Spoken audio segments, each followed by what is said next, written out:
U.S. sends supersonic bombers in show of force against North Korea. That's another whole topic. So I want a president who wants to not disarm us. A lot of people are wondering, well, what is North Korea? They're just a little rogue nation. How's that tied into prophecy? Let me tell you how it's tied into prophecy. Because North Korea is directly connected to China. China backed them in the Korean War. They gave them arms. They gave them economic aid. China and North Korea have embassies in each other's nations. They have emissaries back and forth. They do trade with each other. China depends upon North Korea for some protection in its areas of its border. Same with North Korea with China. So they're connected. But now in the Middle East, for the first time in history, China has a military base in East Africa that services the Middle East. And that just happened about a year and a half ago, 2 years ago. And they're sending troops into Syria, matching them up with Russia. And Russia is connected to Iran. Perhaps Magog or Gog and Persia connected, Ezekiel 38. And now, just 3 days ago, Pastor Jim, it was in the headline news, China and Iran are conducting war games together.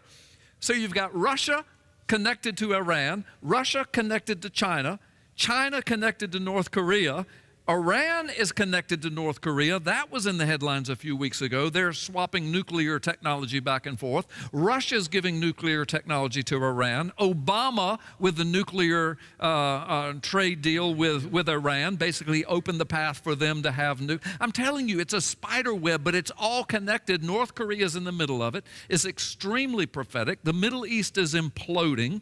Syria is the center of it all, which is what Isaiah 17 said.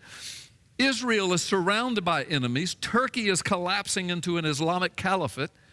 We've got a president who wants rule of law and strong borders, and none of the powers that be will allow him to do it. We've got a shadow government that's been trying to destroy us for decades, telling him what to do. We're on the brink, folks, and 90% of America's pulpits are never mentioning it.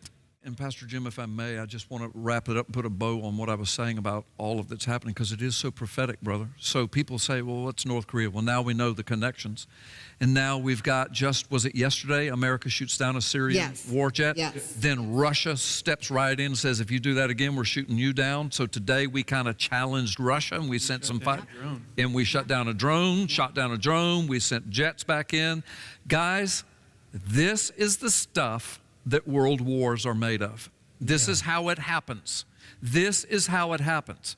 And so we're at the brink, and I'm not wishing for war. I'm not a warmonger. I pray for peace every day, but I'm watching Israel surrounded by enemies, the Middle East imploding, all of these connections, North Korea, Syria, Russia, China, Iran, Turkey, Israel there, Donald Trump, Brexit, globalists, demons, witches. I mean, rule of law being thrown to the ground, truth being thrown to the ground. We are living in the most prophetic time since the first coming of Jesus Christ. Israel has resurrected. Jesus is on his way back, and we're somewhere in the middle there. Yeah. And that's where we are. And the church had best wake up. Pulpits had best wake up. And I'm not saying walk around wringing your hands. No, we've only got a few decades to live if we're blessed. But be ambassadors. God has called us to be the salt and the light. Yes. He has called us to be the ambassadors for His kingdom. He has raised us up for such a time as this. This is our generation. This is our time to shine.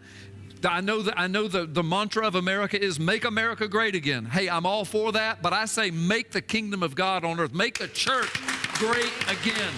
Pulpits wake up. Pews wake up. We're living in prophetic times, and this is the time for which you have been raised up. You've been raised up for such a time as this. Thank you, Pastor Jim, for letting me say that.